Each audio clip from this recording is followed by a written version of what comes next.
What's going on? Charles Botenston here. Today we're going to be talking about something that, you know how I always tell you in all the YouTube videos to be an observer and to look around and make sure that, you're seeing it not from a subjective point of view, but from an objective point of view. In other words, subjective means that you're involved and that you have emotions and that you're there. It's like you have an opinion and things like that. And I'm not saying obviously don't have an opinion, but objectively you look at things through a different lens, a different reality.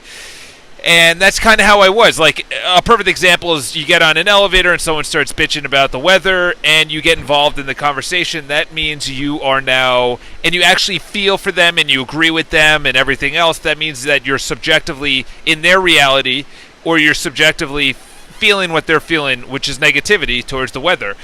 So when someone does that, I literally just go, yeah, okay. I don't embrace the emotions.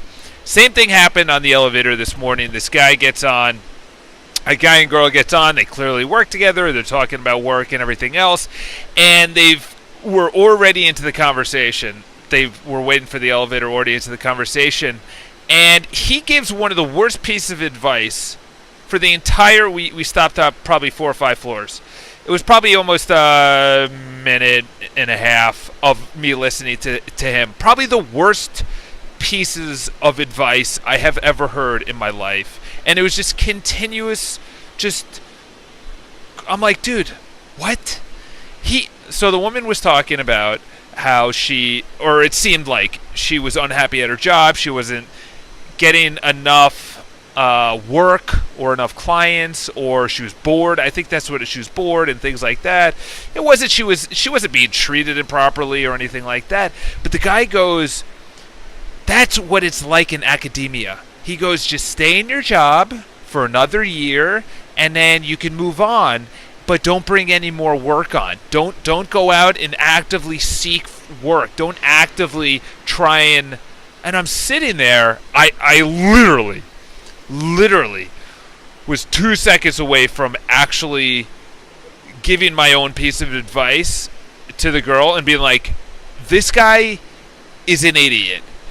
1 entire year? You want to sit at a job for 1 entire year? If I looked at where I was last year, I was in Fiji at a Tony Robbins event, a completely different person. 1 year from now, I'm going to be another completely different person. A lot of people say, oh my God, I can't believe you don't have more views and you don't have more subscribers and everything like that. It's like, but like, what's number one is that I'm patient, but I know I have to put in the concrete foundation of being comfortable and being vulnerable and getting better and bigger advice. Like, if it was so extraordinarily incredible, people would have shared and liked and things like that. 1 year from now, I'll probably have, 1,500 subscribers or 2,000 subscribers. My goal is to have more. But imagine yourself 1 year ago, where you were. And this guy is literally saying, no. Take it easy. Don't go. No. Stop. I'm telling you right now, YouTube. These people are toxic. They are what brings down the world. He also probably, and the reason I'm doing this is because I'm in an industry that I talk to dozens of people a day, hundreds of people a week, thousands of people a month. Human nature, and on top of all the reading and books and self-development and whatever I do, I have a decent grasp of people and behaviors and things like that. As T. Harv Eker, who didn't think of it originally, but I heard it from him, he said, how you do anything is how you do everything. How you do anything. If you say, take it easy. If you say, take it easy at work, you also probably say, take it easy at the gym. If you go, or reading, or making more money. This woman, I wanted to, rescue her. I seriously did, and I've been thinking about it for the last couple hours, because this is a woman that was like me. She was older than me. She was probably, 35, 36, but I saw her in me. I saw me in her. Like, we were the same person. And the reason is because this is the funny thing. Gary Vaynerchuk, I don't know if you follow him, but he says he wants to make a book titled something about immigrants. The Immigrant's Edge is a book that Brian Buffini wants to write about how immigrants, we lost that edge as immigrants. We're soft. There's a book out there by Nassim Kalev, or totally butchering his name, but the book is called Anti-Fragile. And literally, I thought there was a guy literally jumping off the building. Oh no, he's getting onto a... wow, that's insane. You can see all the way through. So there's a guy, he was over there. But he came out with a book called Anti-Fragile, and we're so soft. We cry about little things, about rejection, or someone, I'm entitled to everything. If you really boil down what you're entitled to, nothing. And the reason you know that is if you go to a really poor country like Fiji, they have nothing. They have what they need, which is shelter, food, water, and love, and clothing. Those are you don't really need much in Fiji because it's hot, but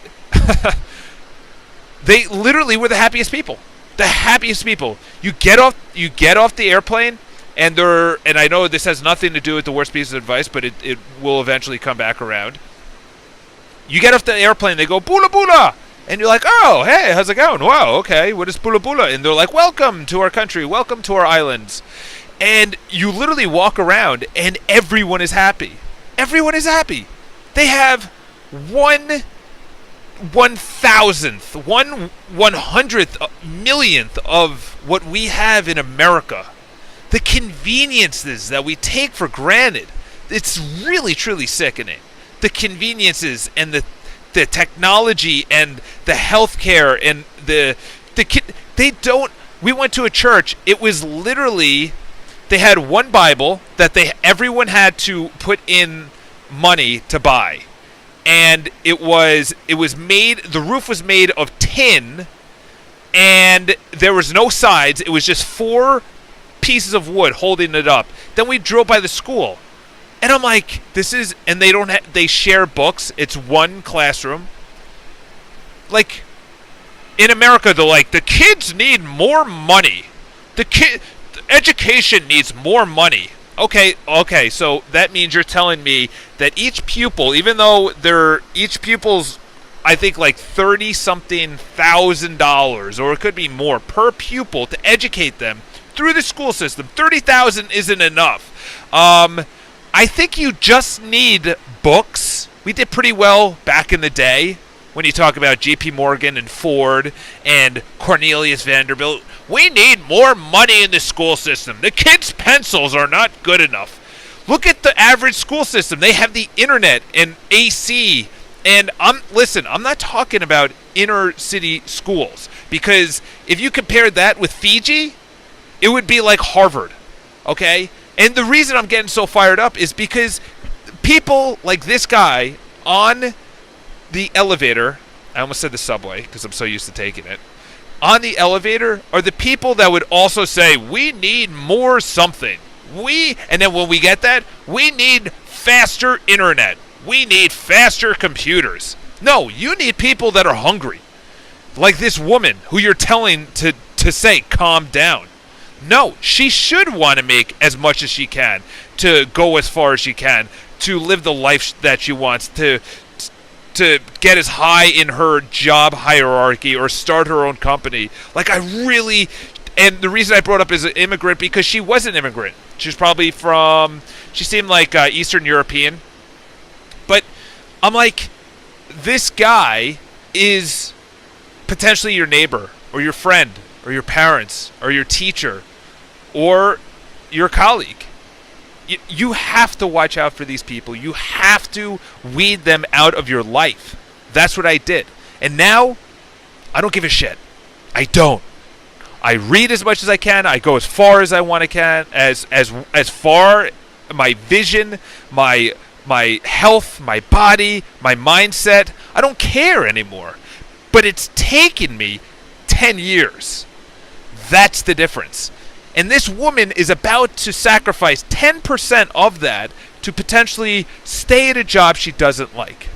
So this is what I'm going to do. If I see her, and the reason is, I don't want to give it excuses, so there's no excuses for me not to say anything, but if I see her, I'm going to tell her my story, which is I was unhappy at Oppenheimer Funds. The recession hit in 2009. They announced layoffs in the first time in company history, and the company is over 100 years old.